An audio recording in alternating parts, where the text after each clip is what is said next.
15 అండి. 17 సిస్టర్, 17, 18, 19 వచనాలు.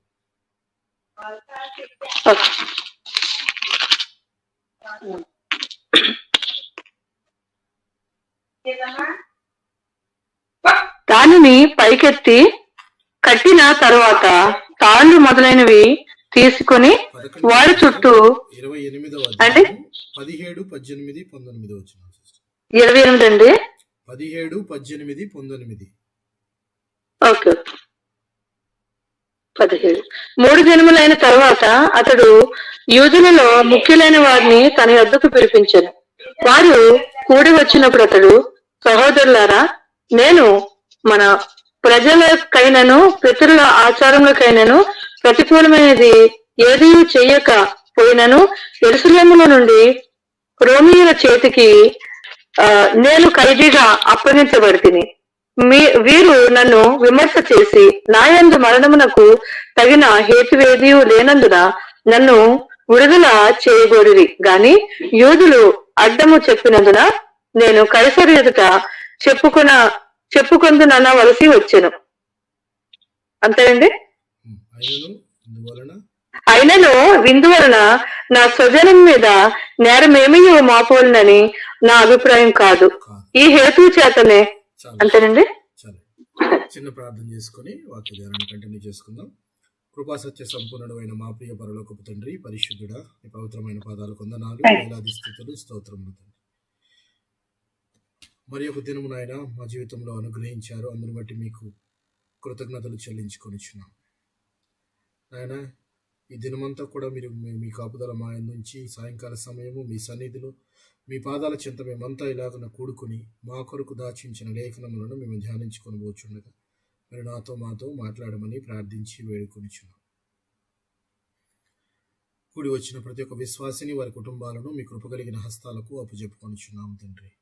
కావలసిన అవసరతలను, అక్కర్లను, వారికి రావాల్సిన ఆశీర్వాదములను మెండుగా అందించమని ప్రార్థించి వేడుకొనిచున్నాం.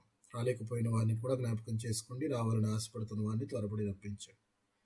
అలాగనే ప్రభువా, ఇమానుయేల్ ప్రేయర్ హౌస్ గ్రూప్లో జరుగుతున్న ప్రతి ఒక్క కార్యక్రమము సజావుగా సాగుటకు మీ కృపను సహాయమును దయచేయమని ఈ ప్రార్థన అంతా కూడా ప్రభువా యేసుక్రీస్తు వారి శ్రేష్టమైన నామములో అడిగి వేడుకొనిచున్నాము తండ్రి. ఆమేన్.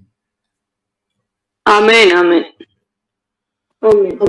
మంచిది ప్రియులారా, అపోస్తుల కార్యముల గ్రంథంలో మనము 28వ అధ్యాయాన్ని చదువుకోవడానికి గల కారణము బెన్యామీను గోత్రాన్ని ధ్యానిస్తున్నాం. బెన్యామీను గోత్రంలోను అపోస్తుడైన పౌలు గారి 3 ప్రయాణాలను చూడటం జరిగింది. మనము మిషనరీ జర్నీ 3వ ప్రయాణము తర్వాత ఎక్కడికి వచ్చి చేరుకున్నారని చెప్పుకున్నాం గత లాస్ట్ సెషన్లో. ఇది చాలా దినముల క్రితం జరిగింది. ఎక్కడికి వచ్చి చేరుకున్నారు, ఎక్కడి సంగతులను మనం చదువుతున్నాం 28వ అధ్యాయంలో.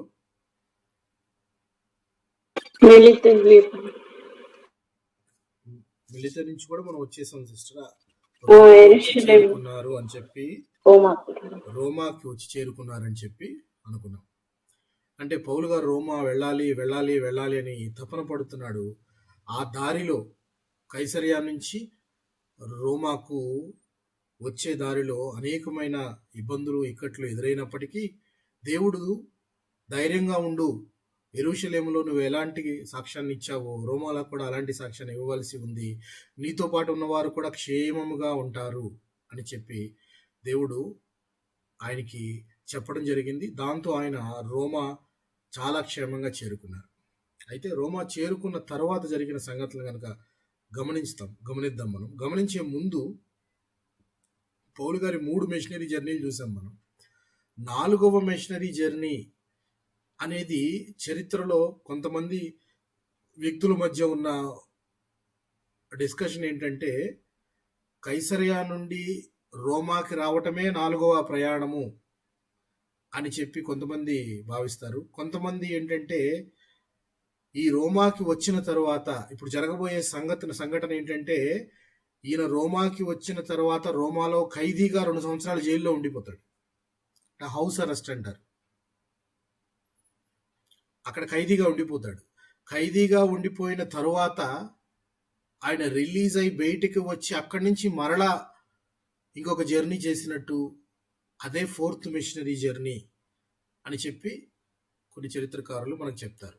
దాని క్లారిటీ మనం తెచ్చుకునే ముందు ఆయన 4th మిషనరీ జర్నీ జరిగిందా ఇది తెలియాలి అని అంటే మనకి ఆయన ఎన్నిసార్లు జైల్లో వేయబడ్డాడు రోమాలో అనేది మనకు తెలియాలి.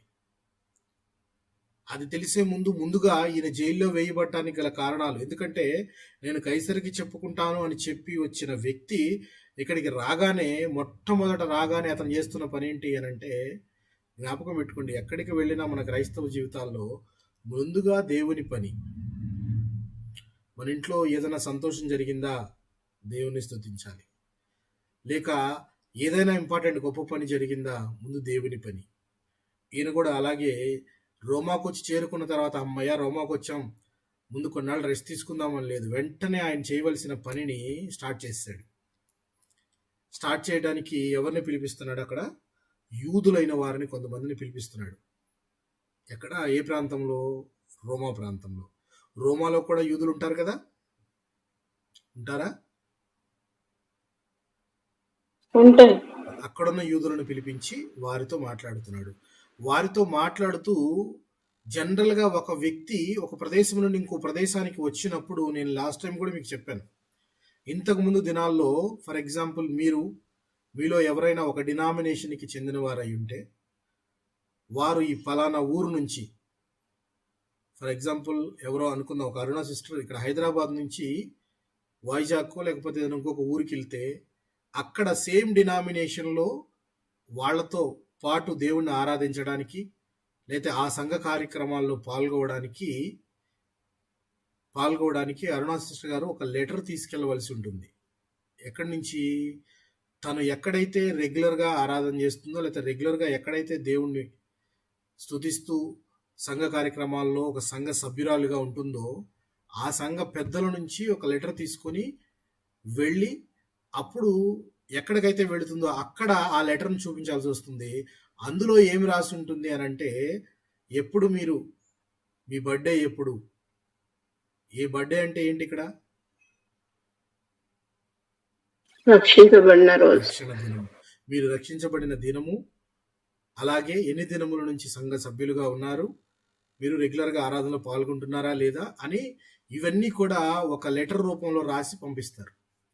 అప్పుడు అక్కడున్న పెద్దలు చూసి, సంఘ పెద్దలు చూసి, ఓకే ఈమె నిజమైన విశ్వాసి అని చెప్పి వాళ్ళ కార్యక్రమాల్లో మీకు పాలు పంపులు పొందేటట్టు అవకాశం ఇస్తారు. ఇప్పుడు పౌలు గారు ఇక్కడికి వచ్చారు, ఖైదీగా వచ్చాడు పౌలు గారు. ఎలా వచ్చినా కానీ పౌలు గారు వచ్చిన సంగతి యెరూషలేములో సంఘంలో ఉన్న పెద్దలు ఎవరైనా ఇక్కడికి వీరికి ఏమన్నా లెటర్లు రాశారా, ఇలా పలానా ఒక వ్యక్తి వస్తాడు పౌలు గారని, ఆయన్ని ఖైదీగా తీసుకొచ్చారు, ఆయన చెప్పే మాటలు విని మీరు ఇంకా విశ్వాసంలో వృద్ధి పొందండి అని చెప్పి ఏమైనా లెటర్స్ వచ్చినాయా అని అంటే, అది మనకు తెలియదు లెటర్ వచ్చిందా లేదా అనేది. ఎందుకనంటే ఇప్పుడు ఈయన కొంతమంది యూదుల్ని పిలుస్తున్నాడు కదా, పిలిచినప్పుడు వాళ్ళతో ఏం చెప్పాలనుకుంటున్నాడు పౌలు గారంటే, ఆయన ఏం చెప్పాలనుకుంటున్నాడంటే, సహోదరులారా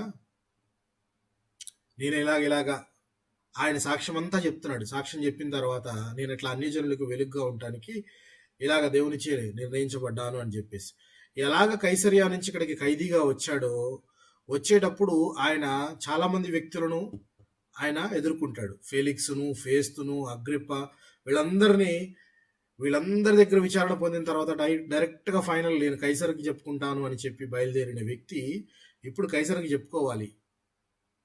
అయితే ఇంతకీ అసలు ఆయన చేసిన దోషం ఏంటి, ఆయన చేసిన పాపం ఏంటి, తప్పేంటి అనేది వాళ్ళు అక్కడ విచారించినా కానీ మరణానికి తగిన హేతువేదీ లేదు నాలో అని చెప్పి వాళ్ళు చెప్పి ఇంకా విచారణ చేయాలి అని అంటే, నేను ఎక్కడికి వచ్చాను అని కైసర్ ఎదురు చెప్పుకుంటాను అని చెప్పి అక్కడికి వచ్చిన యూదులతో చెప్తున్నాడు. ఆయన చెప్తూ అంటే తనను తాను పరిచయం చేసుకుంటున్నాడు, సాక్ష్యం ఇస్తూ ఉన్నాడు. సాక్ష్యం ఇచ్చిన తరువాత వాళ్ళన్న మాటలు ఏంటంటే, యెరూషలేము నుంచి మాకైతే ఏమి లెటర్లు రాలేదు, అంటే ఇలా వస్తున్నావు అని కానీ ఇలా ఒక వ్యక్తి వస్తాడని కానీ ఏమీ రాలేదు. దాన్నే కమెండేషన్ లెటర్ అంటారు. సో ఆ లెటర్స్ ఏమీ రాలేదు అని చెప్పగానే అప్పుడు అందుకు వారు 21వ వచనాన్ని గమనిద్దాం. మనం 28వ అధ్యాయమే అపోస్తల కార్యముల గ్రంథము 21వ వచనాన్ని గమనిద్దాం. అందుకు వారు, యూదయ నుండి నిన్ను గూర్చి పత్రికలు మాకు రాలేదు. ఇక్కడికి వచ్చిన సహోదరుల్లో ఒక్కడైనను నిన్ను గూర్చి చెడు సంగతి ఏదియూ మాకు తెలియపరచను లేదు, మరియు ఎవరును చెప్పుకొనను లేదు. అయినను ఈ విషయమై నీ అభిప్రాయము నీ వలన వినగోరుచున్నాము. ఈ మతభేదమును గూర్చి అంతటా ఆక్షేపణ చేయుచున్నారు, ఇంత మట్టుకు మాకు తెలియనిది. వాళ్ళు ఏమంటున్నారు? యెరూషలేము నుంచి మాకైతే లెటర్స్ రాలేదు, అలాగని నీ గురించి చెడు వార్త కూడా ఏమి రాలేదు, ఇక్కడున్న వారు కూడా ఏం చెడ్డగా ఏం చెప్పట్లేదు నీ గురించి. కానీ ఏదో ఒక పొగ అయితే వచ్చింది కదా, నిప్పులేందే పొగ రాదంటారు కదా జనరల్గా. కానీ అక్కడ ఏదో వచ్చింది, నీ మీద ఏదో అభియోగం వచ్చింది, మతభేదము అనే అభియోగం ఏదో వచ్చింది కదా, అది నీ నోటి నుంచి వినాలని అనుకుంటున్నాం మేము. ఏంటి అసలు ఏం జరిగింది, ఏమి మతభేదం ఇది, అసలు ఎందుకు పుట్టింది అని చెప్పి వాళ్ళు తెలుసుకోవాలని ఆయన అడుగుతున్నారు. క్లారిటీ ఇవ్వాల్సిన అవసరము పౌలు గారికి ఉందంటారా లేదంటారా? ఇవ్వాలి, క్లారిటీ ఇవ్వాలి. ఎందుకనంటే తన సేవ ఇక్కడ జరిగించాలి అని అంటే స్థానికంగా ఉన్న యూదులలో ఇతని గురించి మంచి సాక్ష్యం వెలువడాలి. అప్పుడు నలుగురు మిగిలిన వారికి కూడా ఆయన యొక్క సువార్త స్ప్రెడ్ అవుతుంది. సో అందుకోసమని వాళ్ళందరూ అడుగుతున్నారు, మతభేదం ఇలాంటిది వచ్చింది కదా, అది నీ నోటి నుంచి వినాలనుకుంటున్నాం, ఏం జరిగింది చెప్పండి అని అడుగుతున్నారు. అదిగితే ఆయన అంటున్నాడు, అప్పుడు అతనికి ఒక దినము నియమించి అతని బసలోనికి అతని యొద్దకు అనేకులు వచ్చిరి. ఉదయం నుండి సాయంకాలం వరకు జాగ్రత్త గమనించండి. ఉదయం నుండి సాయంకాలం వరకు అతడు దేవుని రాజ్యమును గూర్చి పూర్తిగా సాక్ష్యం ఇచ్చుచు మోషే ధర్మశాస్త్రంలో నుండి ప్రవక్తలలో నుండి సంగతులెత్తి యేసును గూర్చి వివరముగా బోధించుచు వారిని ఒప్పించుచుండెను.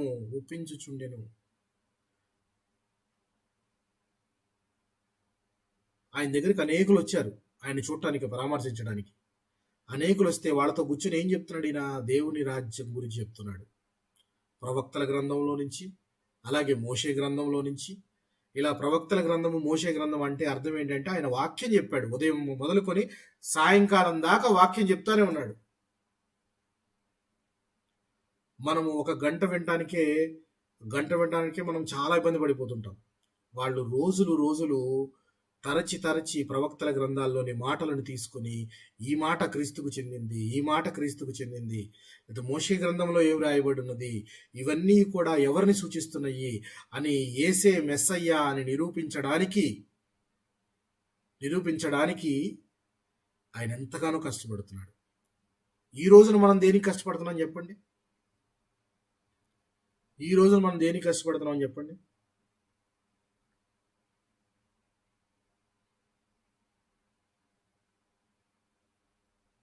ప్రస్తుతం ఉన్న సమాజంలో మనం దేనికి కష్టపడుతున్నాం? పేరు చెప్పుకోవడానికి కష్టం. ఇంకా అనేకులకు హింసలు వస్తున్నాయి.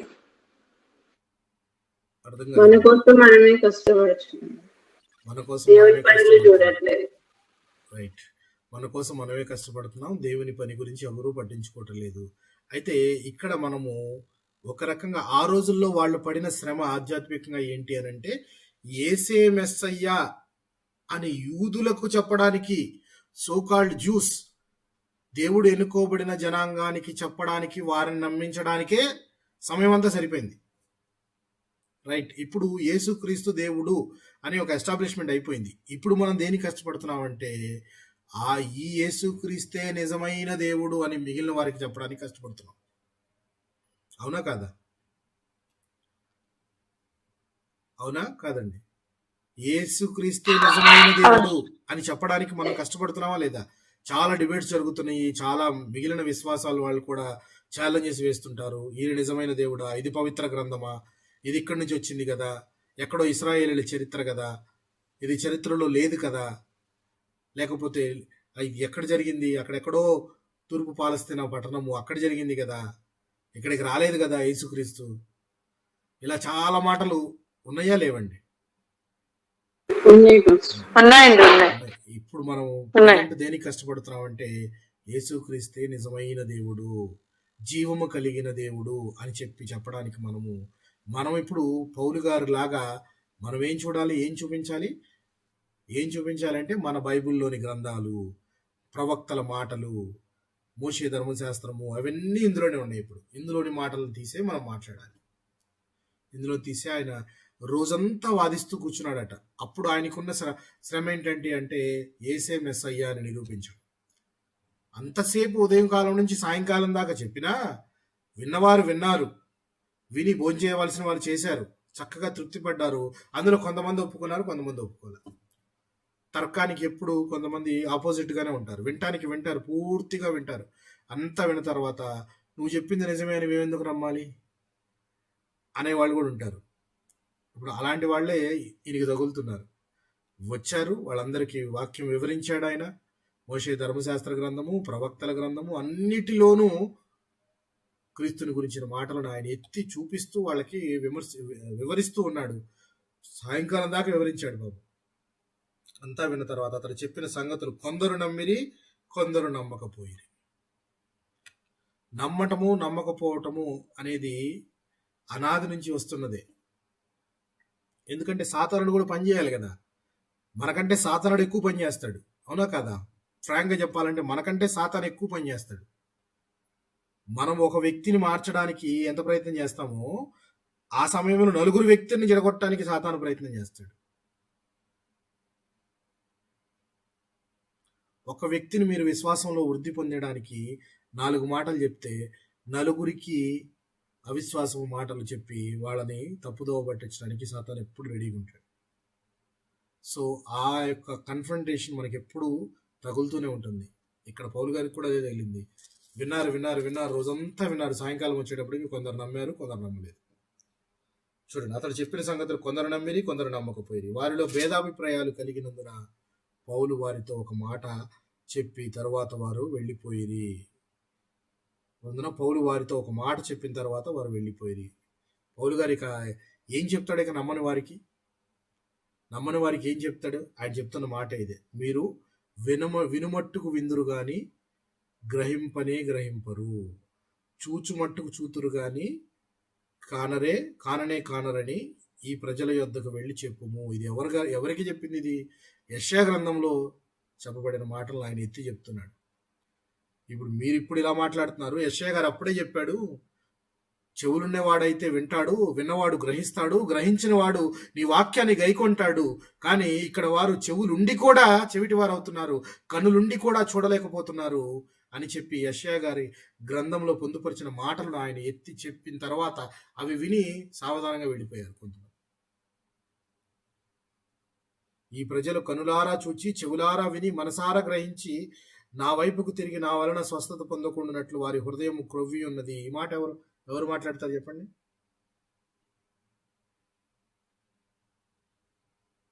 తండ్రి అయిన దేవుడు. ఈ మాట ఎవరు మాట్లాడుతున్నారు? యెషయా గ్రంథంలో పొందుపరచబడిందని రాయబడింది క్లియర్గా. మనం నా వైపు తిరిగి నా వలన స్వస్థత పొందకుండానట్లు వారి హృదయం క్రొవ్వి ఉన్నది. ఇదే మాటలను ప్రభు అయిన యేసుక్రీస్తు వారు కూడా జ్ఞాపకం చేసుకుంటారు. స్వస్థత ఎవరి వల్ల దొరుకుతుంది అంటే అక్కడ స్వస్థత అంటే క్రీస్తు వలన స్వస్థత కలగాలి. నా వలన స్వస్థత పొందడానికి వారి చెవులు మూసుకుపోయినాయి, వారి కళ్ళు కూడా కనిపించడం లేదు.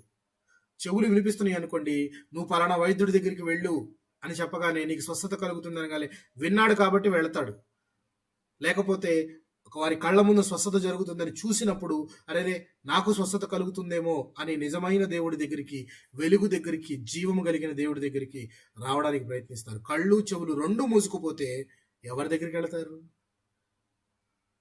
ఎవరి దగ్గరికి వెళ్లకుండా వారి చెవులను కళ్ళను మూసుకుపోయి ఉన్నారు. దేవునికి స్వస్థత ఎక్కడ దొరుకుతుంది? స్వస్థత దొరకదు అంటూ నా వైపు తిరిగి నా వలన స్వస్థత పొందకుండానట్లు వారి హృదయం క్రొవ్వి ఉన్నది. వారు చెవులతో మందముగా విని కన్నులు మూసుకొని ఉన్నారు. చెవులు వింటారు కానీ గ్రహించరు, కళ్ళున్నాయి కానీ చూడరు. అందుకే పలుమార్లు అన్నమాట, సంగములతో ఆత్మ చెప్పుచున్న మాట, చెవిగలవాడు వినుగాక. చెవి ఉన్నవాడు ప్రతివాడు వింటాడు. ఎందుకు అది? ఫస్ట్ నేను చదివినప్పుడు నాకు చాలా యూనిక్ గా అనిపించింది ఆ మాట, చెవి గలవాడు వినుగాక. చెవి అందరికి ఉంటుంది కదా, అందరూ వింటారు కదా అని. ఏంటి డిఫరెన్స్? చెవి ఉన్న ప్రతివాడు వింటాడు, ఒకవేళ చెవి ఉండి చెవిటివాడైతే వినలేకపోతారేమో. చెవి గలవాడు అంటే చెవి అనే భాగం ఉన్న ప్రతివాడు వినడానికి చేయబడింది కదా, అది వింటారు కదా. దాని అంతరార్థం ఏంటి? చెవి ఉంటే సరిపోదు, చెవి ఉంటే సరిపోదు, విన్నదాన్ని దాన్ని హృదయంలోకి గ్రహించాలి. గ్రహించకుండా ఉంటే ఎంతకాలం నువ్వు దాన్ని ఇచ్చేయలేవు. నపుంసకుడైన ఒక వ్యక్తి ఇథియోపియా రాణి దగ్గర, కందాకి అనే రాణి దగ్గర పనిచేస్తున్న వ్యక్తి ఒక రథం మీద వెళుతూ ఉంటాడు. మీరు జ్ఞాపకం ఉండే ఉంటుంది. రథం మీద వెళుతూ ఉంటే పరిశుద్ధాత్మ ఫిలిప్పును తోడుకుని ఆయన దగ్గరికి వస్తుంది. నువ్వు వెళ్ళు, ఆయన దగ్గరికి వెళ్ళు, ఆయన ఏదో మన గ్రంథం అంటే చాలా ఇంట్రెస్ట్గా చదువుతున్నాడు, వెళ్ళి చూడు అని. అప్పుడు ఆయన నపుంసకుడు ఒక గ్రంథము తీసి చదువుతూ ఉంటాడు. ఏ గ్రంథాన్ని చదువుతుంటాడు ఆయన? యెషయా గ్రంథాన్ని చదువుతూ ఉంటాడు. జ్ఞాపకం ఉంది మీకు, వెరీ గుడ్. యెషయా గ్రంథంలో 53వ అధ్యాయాన్ని చదువుతూ ఉంటాడు. అప్పుడు ఫిలిప్ అడిగే మాట, నువ్వు చదువుచున్నది గ్రహించుచున్నావా? చదవటం వేరు, చదివిన దాన్ని గ్రహించటం వేరు. చదివినది గ్రహించటం అనంటే విన్న వాక్యాన్ని మనం మరిచిపోకుండా మన మనసులో భద్రపరుచుకోవటం. అందుకే నిబంధనలు ఎన్ని నిబంధనలు ఇచ్చినా కానీ అవన్నీ గాలికి వదిలేశారు. కాబట్టే దేవుడు అంటున్నాడు, నేను మీకు ఒక కొత్త నిబంధన ఇస్తాను, అది మీ హృదయాల పైన రాస్తానని చెప్పి ఇశ్రాయేలీయులతో అంటున్నాడు. కొత్త నిబంధన విచ్ కెనాట్ బి ఎరేజ్డ్. దాన్ని తుడిపేయలేం, దాన్ని మర్చిపోలేం, హృదయాల మీద రాస్తాను అని చెప్పి అంటున్నాడు. ఎన్ని నిబంధనలు ఇచ్చినా కానీ అవన్నీ మర్చిపోతున్నారు మీరు. కానీ నేను ఇప్పుడు ఇవ్వబోయే నిబంధన ఒక కొత్త నిబంధన, అది మీ హృదయాల మీద రాస్తాను అని. ఇప్పుడు మనం తీసుకునే నిబంధనలు కూడా, మనము నిబంధన పాటించేది కూడా ప్రభువు అయిన యేసుక్రీస్తు రక్తం వలనైన కొత్త నిబంధన. ఆయన రక్తం వలనైన నిబంధన మన హృదయాలకు హత్తుకుని ఎప్పుడు వాక్యం ఉంటుంది. ఆయన మన కొరకు ప్రాణం పెట్టాడనే మాటను నువ్వు విశ్వసించినప్పుడు అది నీ హృదయంలో ఒక నిబంధనగా రాయబడిపోతుంది. సో ఇక్కడ చదువుతున్నది గ్రహించటము అనేది, వింటున్న వాక్యాన్ని గ్రహించడం అనేది, చదువుతున్న దాన్ని మనము జ్ఞాపకం పెట్టుకోవడం అనేది చాలా ఇంపార్టెంట్. నేను చిన్నప్పుడు చదువుకునేటప్పుడు కొన్ని కొటేషన్స్ చదివాను నేను.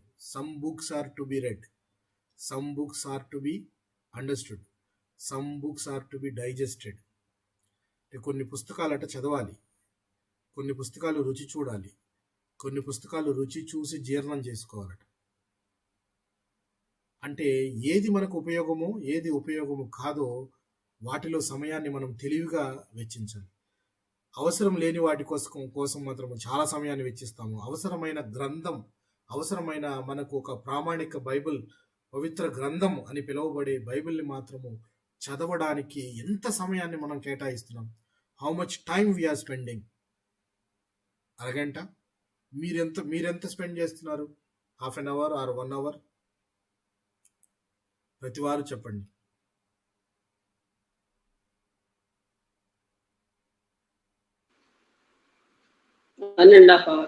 Very good, 1.5 hour. మిగిలిన వారు?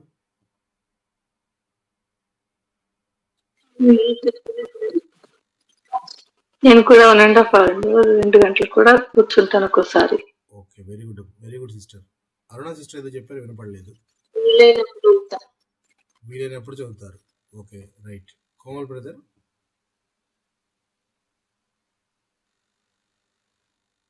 వినపడుతుందా? బయట ఉన్నారా?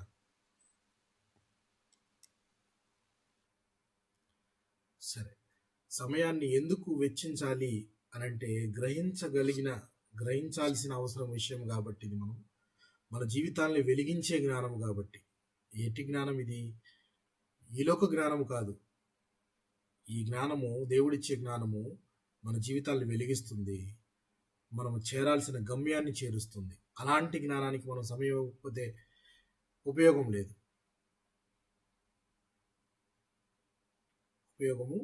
ప్రియులారా.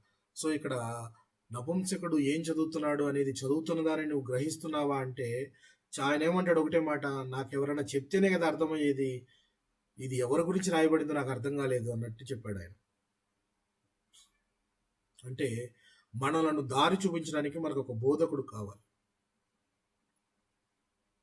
మన యేసుక్రీస్తే మనకు బోధకుడు. నా ద్వారానే తప్ప తండ్రి యొద్దకు ఎవరునూ చేరలేడు అని చెప్తున్నాడు. తండ్రి యొద్దకు నువ్వు చేరాలి అని అంటే ఆయన చూపించిన మార్గంలో నడవాలి. సో గ్రహించాలి ఆయన ఏ మాటలు చెప్పాడో, ఆయన ఆజ్ఞలు గైకొనాలి. నా ఆజ్ఞను గైకొనవాడు నన్ను ప్రేమించువాడు, నేను అతన్ని ప్రేమిస్తాను అంటున్నాడు దేవుడు. దేవుడు ప్రేమిస్తాను అని అంటుంటే దేవుని ప్రేమ ఎందుకండి అని అంటే, దేవుని ప్రేమ సమస్తమైన కీడుల నుంచి మనలను దూరం చేస్తుంది. సో ఇక్కడ నపుంసకుడు తెలుసుకున్న తర్వాత, క్రీస్తుని ఎరిగిన తర్వాత, బాప్తిజం వెంటనే పొందుకున్న తర్వాత ఫిలిప్పు దారిని ఫిలిప్ వెళ్ళిపోయాడు, నపుంసకుడి దారిన ఇతను వెళ్ళిపోయాడు. వాళ్ళిద్దరు ఎప్పుడు మరలా కలుసుకోలేదండి. అంటే చూడండి, దేవుడు సంసిద్ధపరుస్తాడు ఒకరి కోసము ఒకళ్ళను. ఎక్కడ పౌలు గారు ఎక్కడ మొదలు పెట్టాడు, ఆయన ఎన్ని జర్నీస్ చేశాడు, సిరియా ఏంటి, మాసిదోనియా ఏంటి, గ్రీస్ ఏంటి, అలాగ ఎన్ని ప్రదేశాలు తిరిగాడు. ఇన్ని ప్రదేశాలు తిరిగి వచ్చి జైల్లో, రోమాలో జైల్లో ఉన్నాడు. జైల్లో ఉంటూ జైల్లోనూ కూడా పరిస్థితి ఎలాంటిదైనా కానీ దేవుని వాక్యాన్ని మాత్రం విడిచిపెట్టట్లేదు. దేవుని వాక్యాన్ని మాత్రం బోధించడానికి సంసిద్ధంగానే ఉంటున్నాడు. నేను రోమాలో ఉన్నానే, జైల్లో ఉన్నానే, రోమా అధికారుల క్రింద ఉన్నానే, బైబిల్ మాటలు చెప్తే వీళ్ళు నమ్ముతారో లేదో, వీళ్ళు వింటారో లేదో, లేకపోతే నేను బైబిల్ మాటలు చెప్పడం వల్ల వీళ్ళు కొడతారేమో, తిడతారేమో అన్నట్లు భయం పట్టట్లేదు. ఆయన వచ్చిన వారందరితో వాదిస్తూ, చెప్తూ, తర్కిస్తూ ఆయన చెప్తూ ఉన్నాడట. పరిశుద్ధాత్మ యెషయా ప్రవక్త ద్వారా మీ పితరులతో చెప్పిన మాట సరియే, కాబట్టి దేవుని వలనైన ఈ రక్షణ అన్యజనుల యొద్దకు పంపబడి ఉన్నదని మీరు తెలుసుకుందురుగాక, వారు దాని విందురు. ఇలా మీరు యూదులైన వారు మీరే నమ్మకపోతే, అందుకే దేవుడు ఈ రక్షణ సువార్తను అన్యజనుల యొద్దకు నా ద్వారా పంపించాడు అని చెప్పి, ఇది మీరు తెలుసుకుంటారు ఫ్యూచర్లో అని చెప్పి పౌలు గారు చెప్పారనమాట. చెప్పగానే వాళ్ళు వెళ్ళిపోయారు. వెళ్ళిపోయిన తర్వాత మనకి ఇక్కడ రాయబడిన విషయం, పౌలు 2 సంవత్సరములు పూర్తిగా తన అద్దె ఇంట కాపురం ఉండి తన యొద్దకు వచ్చి వారినందరినీ సన్మానించి ఏ ఆటంకము లేక పూర్ణ ధైర్యముతో దేవుని రాజ్యము గురించి ప్రకటించుచు ప్రభు అయిన యేసుక్రీస్తును గురించిన సంగతులు బోధించుచూ ఉండెను. ఎన్ని సంవత్సరాలు జైల్లో ఉన్నాడటేనా? 2 సంవత్సరాలు అద్దె ఇంట్లో, అంటే హౌస్ అరెస్ట్ లో ఉన్నాడు. ఉన్నప్పటికీ ఆయన దగ్గరికి వచ్చే ప్రతి వారికి దేవుని రాజ్య సువార్తను ప్రకటిస్తూ ప్రభు అయిన యేసుక్రీస్తు గురించిన సంగతులను చెప్తూ ఉన్నాడు. సో ఈయన ఫస్ట్ జైలు ఎన్ని సంవత్సరాలు అనేది కనబడుతుంది ఇక్కడ మనకి ప్రియులారా? రోమాలో జైల్లో ఉన్నది 2 years ఉన్నట్టు మనకు కనబడుతుంది. అయితే దీని తర్వాత మనకి అపోస్తల కార్యముల గ్రంథంలో తెలుసుకోవడానికి విషయాలు కానీ మనకు పొందుపరచబడలేదు.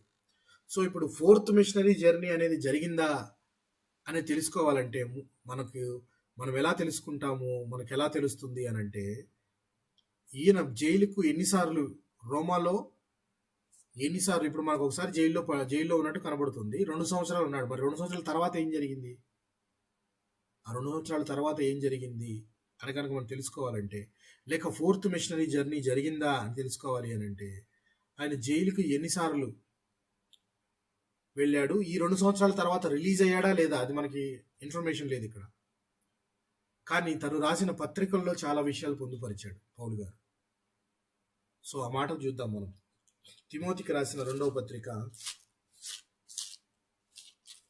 4వ అధ్యాయము 16వ వచనాన్ని గమనిద్దాం.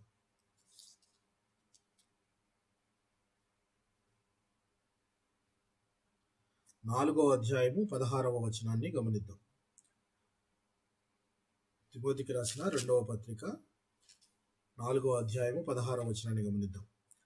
నేను మొదట సమాధానము చెప్పినప్పుడు ఎవడనూ నా పక్షముగా నిలవలేదు, అందరూ నన్ను విడిచిపోయి ఇది వారికి నేరముగా ఎంచబడును గాక అని చెప్తూ 17వ వచనంలో ఏమంటున్నాడు చూడండి. అయితే నా ద్వారా సువార్త సంపూర్ణముగా ప్రకటించబడు నిమిత్తము అన్యజనులందరూ దానిని విను నిమిత్తమును ప్రభువు నా పక్క నిలిచి నన్ను బలపరచను గనుక నేను సింహము నోట నుండి తప్పింపబడి తిని. ఇక్కడ సింహము నోరు అనంటే అర్థము జైలు జీవితం. రోమాలో జైలు జీవితం నుండి ప్రభువు తనకు తోడుగా ఉన్నందువల్ల ఆయన తప్పింపబడ్డాడు. దానికి ముందు మాటలు మనం ఇందాక చెప్పుకున్న వాటికి మ్యాచ్ అవుతున్నాయో చూడండి. అయితే నా ద్వారా సువార్త సంపూర్ణముగా ప్రకటింపబడు నిమిత్తము అన్యజనులందరూ దాని విను నిమిత్తమును ప్రభు నా పక్క నిలిచి నన్ను బలపరచెను. దాని పై వచనంలో, నేను మొదట సమాధానము చెప్పినప్పుడు ఎవడనూ నా పక్షముగా నిలవలేదు, అందరూ నన్ను విడిచిపోయిరి, ఇది వారికి నేరముగా ఎంచబడును గాక. ఈ 28వ అధ్యాయంలో మనం ఏం చదువుకున్నాము? ఇందులో కొందరు నమ్మారు, ఈయన చెప్పిన మాటలు, అతడు చెప్పిన సంగతులు. కొందరు నమ్మిరి, కొందరు నమ్మకపోయిరి. వారిలో భేదాభిప్రాయాలు కలిగినందున పౌలు వారితో చెప్పిన మాట చెప్పిన తర్వాత వారందరూ వెళ్ళిపోయిరి. అంటే పౌలు గారికి తోడుగా ఉంటామని కానీ, లేకపోతే సువార్తను ఇక్కడి నుంచి ముందుకు తీసుకెళ్తామని కానీ ఏమీ చెప్పలేదు. ఆయన్ని విడిచి అందరూ వెళ్ళిపోయారట. అదే మాట తిమోతికి పత్రికలో రాస్తూ ఉన్నాడు. ఏమని రాస్తున్నాడు? నేను మొదట సమాధానం చెప్పినప్పుడు. ఎవరికి సమాధానం చెప్పినప్పుడు? ఎందుకు ఈయన సమాధానం చెప్తున్నాడు చెప్పండి?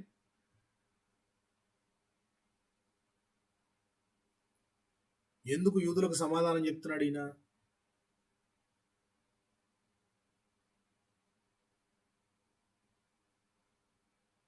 ఎందుకు పౌలు గారు సమాధానం చెప్తున్నాడు యూదులకు? వాళ్ళు మెస్సయ్యను గ్రహించారు.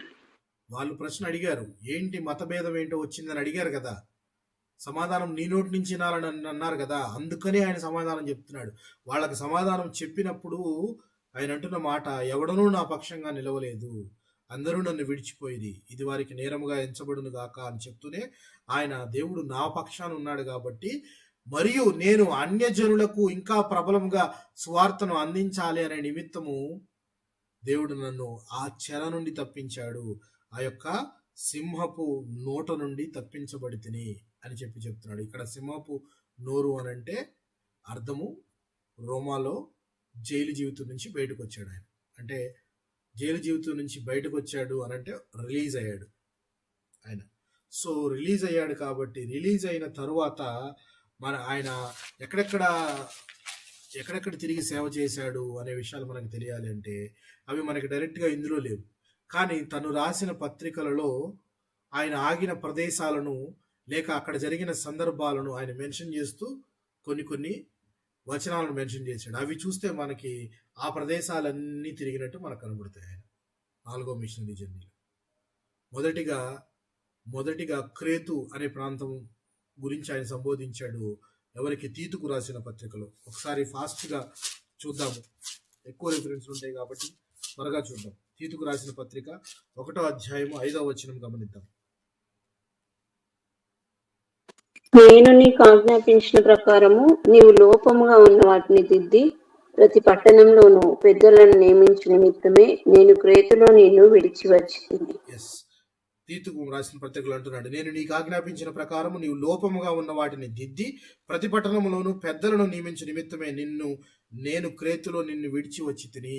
ఇక్కడ తీతును క్రేతులో విడిచి వచ్చాను అని చెప్తున్నాడు. అంటే ఈయన 4th మిషనరీ జర్నీలో క్రేతు అనే ప్రాంతానికి వెళ్ళి అక్కడ తీతును పెట్టి అక్కడ సంఘాన్ని వృద్ధి పొందడానికి, తప్పు జరుగుతుంటే వాటిని దిద్దడానికి ఆయన అక్కడ వదిలిపెట్టి వచ్చాను అని చెప్తున్నాడు. తర్వాత కొరింథు అనే ప్రాంతానికి కూడా వెళ్ళినట్టు చూడొచ్చు. మనం 2వ తిమోతికి రాసిన 2వ పత్రిక 4వ అధ్యాయం 20వ వచనం చూద్దాం.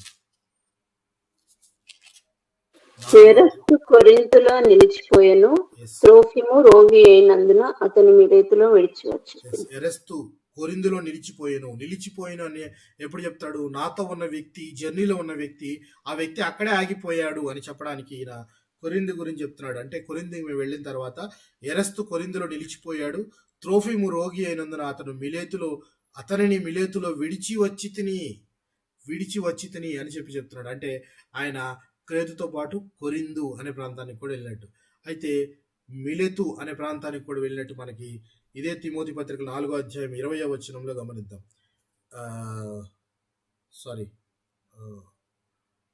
19-20వ వచనాలు గమనిద్దాం. ప్రిస్కిలాకును అకులాకును ఒనేసిఫోరు ఇంటికి నా వందనములు. ఎరస్తు కొరింథులో నిలిచిపోయిన, త్రోఫిము రోగి అయిన అతను మిలేతులో విడిచి వచ్చాను. రైట్, ఇది సరిపోయింది. ఇది నెక్స్ట్ మాసిదోనియా కూడా విజిట్ చేసినట్టు మనకి కనబడుతుంది. ఈ మాసిదోనియాకి తిమోతికి రాసిన మొదటి పత్రికలో చూడొచ్చు. మనం మొదటి పత్రిక 1వ అధ్యాయం 3వ వచనంలో గమనించవచ్చు. 1వ అధ్యాయము 3వ వచనం. తండ్రి దేవుని నుండి మన ప్రభు అయిన యేసుక్రీస్తు నుండి కృపయు కనికరము సమాధానము మీకు కలిగింది. నేను మాసిదోనియకు వెళ్ళుచుండగా చదవండి. నేను మాసిదోనికి వెళ్ళుచుండగా సత్యమునకు భిన్నమైన బోధ చేయవద్దనియు కల్పన కథలను మితం లేని వంశావళులను విశ్వాస సంబంధమైన దేవుని ఏర్పాటుతో కాక వివాదములతోనే సంబంధం కలిగి ఉన్నవి గనుక వాటిని లక్ష్య పెట్టవద్దనియు కొందరికి ఆజ్ఞాపించుటకు నీవు ఎఫెసులో నిలిచి ఉండవలనని నిన్ను హెచ్చరించిన ప్రకారం ఇప్పుడును హెచ్చరించుచున్నాను. ఇక్కడ తిమోతికి రాస్తూ తిమోతితో చెప్తున్నాడు, అక్కడ మాసిదోనియా వెళ్ళుచుండగా భిన్నమైన బోధ నాకు కనబడింది. ఈ భిన్నమైన బోధను నువ్వు కల్పనా కథల వైపు, మితం లేని వంశావళుల వైపు, ఈ వంశం మాది ఆ వంశం నీది అని వీళ్ళంతా కొట్టుకుంటూ ఉన్నారు. వాటిని సరిచేయడానికి తిమోతికి నేను అక్కడే ఉంచమని నిన్ను అక్కడే ఉంచి వచ్చానని చెప్తున్నాడు. కొందరికి ఆజ్ఞాపించి నీవు ఎఫెసులో నిలిచి ఉండవాలని నిన్ను హెచ్చరించిన ప్రకారము ఇప్పుడును హెచ్చరించుచున్నాను అని చెప్తూ ఉన్నాడు. అయితే ఫిలెమోనుకు రాసిన పత్రిక చూద్దాం. చూడండి, ఫిలెమోనుకు రాసిన పత్రిక 1వ అధ్యాయము 22వ వచనం చూద్దాం. 1వ అధ్యాయము 22వ వచనాన్ని గమనిద్దాం.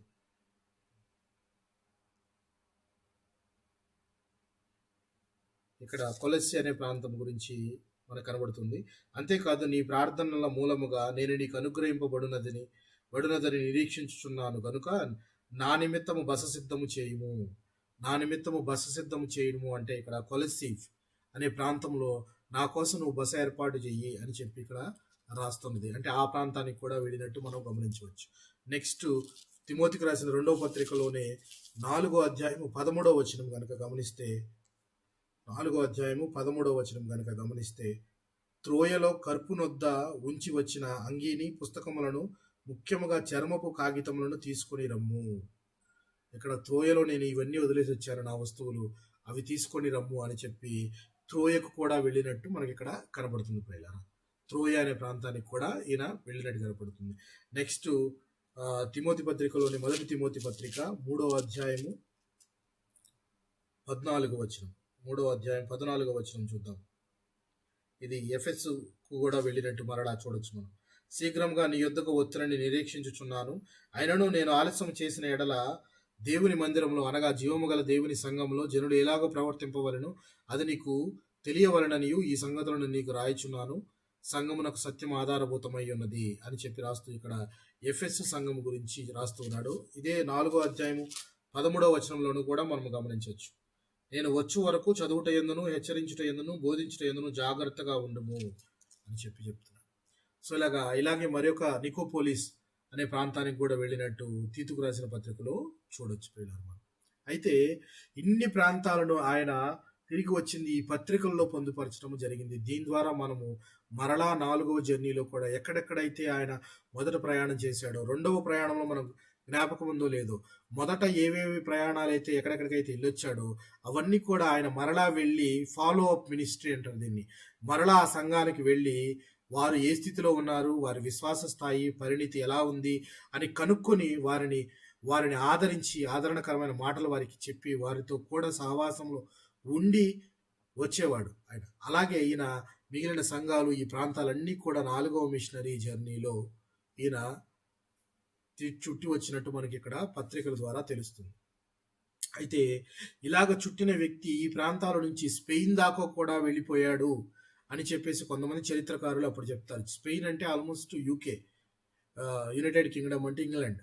మనకి ఇంగ్లాండ్ దాకా వెళ్ళిపోయాడు ఈయన ఈ సువార్తను చెప్తూ. ఎందుకంటే రోమా పత్రికలో ఆయన మెన్షన్ చేస్తాడు. రోమా పత్రిక 15వ అధ్యాయము 24వ వచనాన్ని ఒకసారి గమనిద్దాం.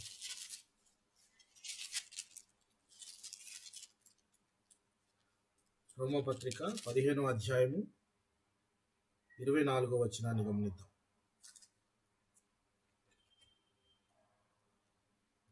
24వ వచనాన్ని గమనిస్తే ఇప్పుడైతే ఈ ప్రదేశంలో నేను సంచరింపవలసిన భాగం లేదు కనుక అనేక సంవత్సరముల నుండి మీ వద్దకు రావాలని మిక్కిలి అపేక్ష కలిగి నేను స్పెయిన్ దేశంలోకి వెళ్ళినప్పుడు మార్గంలో మిమ్మల్ని చూసి మొదట మీ సహవాసం వలన కొంత మట్టుకు సంతృప్తి పొంది మీ చేత అక్కడికి సాగనంపబడుదునని నిరీక్షించుచున్నాను. అది నిరీక్షింపబడుచున్నా అంటే స్పెయిన్ దాకా వెళ్ళిపోయాడు అని చెప్పేసి అప్పట్లో ఉన్న క్లెమెంటే అనే ఒక రైటర్ కూడా తన పుస్తకంలో ఈయన అక్కడ దాకా వెళ్ళాడు, వెస్ట్ పార్ట్లో అంత దూరం వెళ్ళిపోయి తన సేవను జరిగించాడు అని చెప్పి ఆయన పుస్తకంలో రాయబడి ఉంటుంది. అయితే ఈయన రెండవసారి రోమాలోనే అరెస్ట్ చేయబడినట్టు చరిత్ర చెప్తుంది. రోమాలో ఈసారి అరెస్ట్ చేయబడింది మొదటిసారి అరెస్ట్ అయినప్పుడు జైల్లో ఉన్నప్పుడు ఖైదీగా ఒక ఇల్లు, ఆ ఇంటిలోనే హౌస్ అరెస్ట్ ఉండేవాడు. కానీ సెకండ్ టైం అరెస్ట్ చేసింది మాత్రము చాలా తీవ్రమైన, చాలా భయంకరమైన జైలు, అది ప్రిజనర్స్ వేసే జైలు. అయితే అప్పుడు కూడా కొంతమంది ఆయనతో కూడా ఉండి సహవాసం చేసినట్లు, ఎందుకంటే రెండవసారి ఈయన జైలుకి వెళ్ళిపోయినప్పుడు ఇక పౌలు గారికి అర్థమైపోయింది, నా సమయం ఇంకో దగ్గరికి వచ్చేసింది, ఇక నేను ఈ దేహాన్ని విడిచిపెట్టి వెళ్ళిపోవాల్సిందే అన్నట్లుగా ఆయన నా సమయం వచ్చేసింది అని చెప్పి ఆయన రాసిన లేఖలోను కూడా ఆయన ఈ సంగతులను పొందుపరిచడం మనం చూడొచ్చు. అదొకసారి 2 తిమోతి పత్రిక 4వ అధ్యాయం 6వ వచనం చూద్దాం.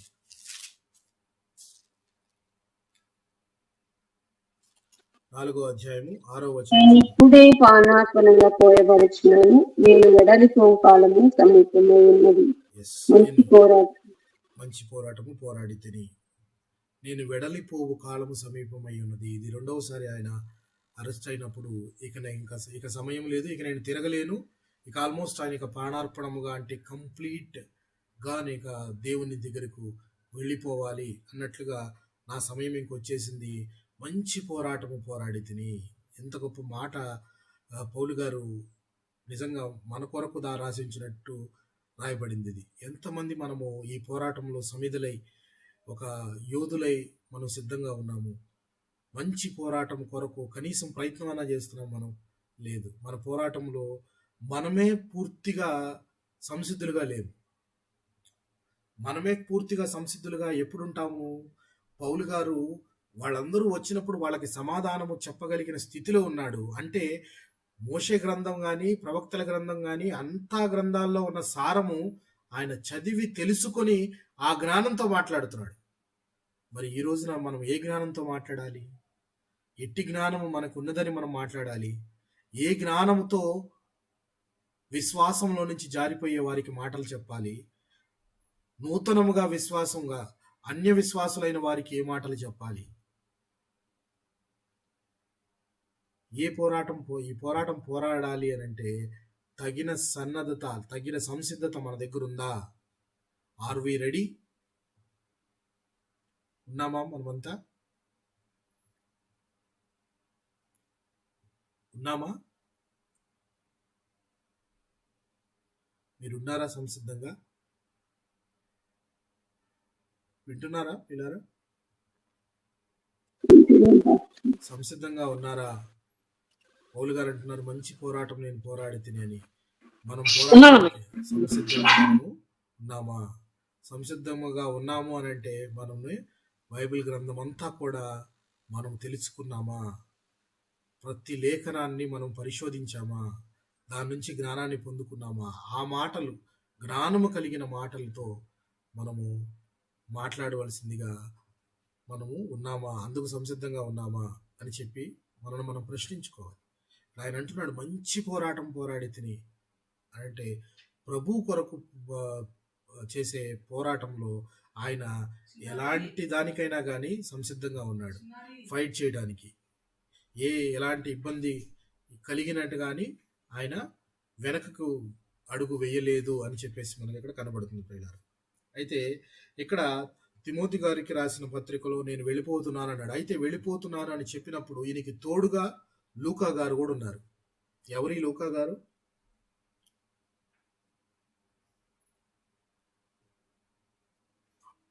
ఎవరి లూకా గారు? రాసిన వ్యక్తి.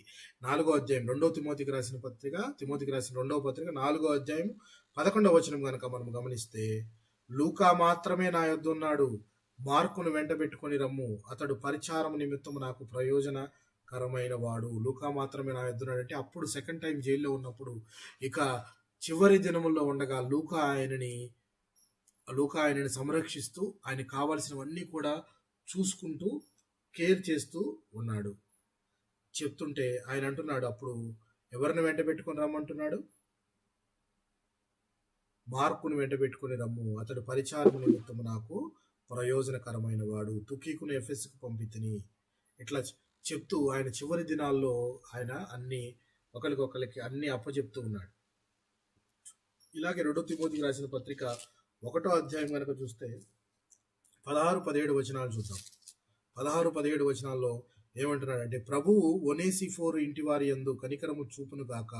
అతడు రోమాకు వచ్చినప్పుడు నా సంఖ్యలను గూర్చి సిగ్గుపడక శ్రద్ధగా నన్ను వెదకి కనుగొని అనేక పర్యాయములు ఆదరించెను. నేను జైల్లో ఉన్నాను అని, నా స్థితిగతులు బాలేదు అని ఆయన అలక్ష్యం చేయకుండా నా దగ్గరకు వచ్చి నన్ను ఆదరించాడు. అంటే క్రైస్తవులమైన మనం కూడా నిన్ను వలె నీ పొరుగు వారిని ప్రేమించు అని అంటే ఇదే అర్థం. వారు ఎట్టి స్థితిలో ఉన్నప్పటికీ మనం వారిని ఆదరించే వారంగా ఉండాలి, చేయి విడిచే వారంగా ఉండకూడదు.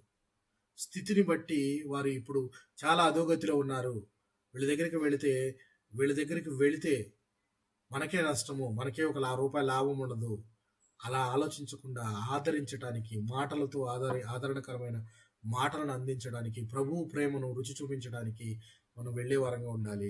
జైల్లో ఉన్నప్పటికీ ఆ ఒనేసిఫర్ అనే ఇంటి వాళ్ళు మాత్రము చాలా నన్ను ఆదరించారని పౌలు గారు చెప్తున్నారు. అయితే ఇక పౌలు గారు సెకండ్ టైం జైల్లో ఉన్నప్పుడు, అప్పట్లో నీరో చక్రవర్తి క్రిస్టియన్స్కి ఎగనెస్ట్, అంటే క్రైస్తవులు అని పిలువబడే వాళ్ళకి ఎగనెస్ట్గా చాలా కోపంగా ఉన్నాడు. చాలా కోపంగా ఉండి ఆయన కఠినమైన శిక్షలను ఆయన అవలంబిస్తూ ఉన్నాడు. దానిలోని భాగంగానే పౌలు గారి తలను కొట్టించమన్నట్టుగా ఆజ్ఞ ఇచ్చినట్లు, ఆయన తల కొట్టించినట్టుగా కొంతమంది చరిత్రకారులు చెప్తారు, నీరో చక్రవర్తి ఆర్డర్ను బట్టి.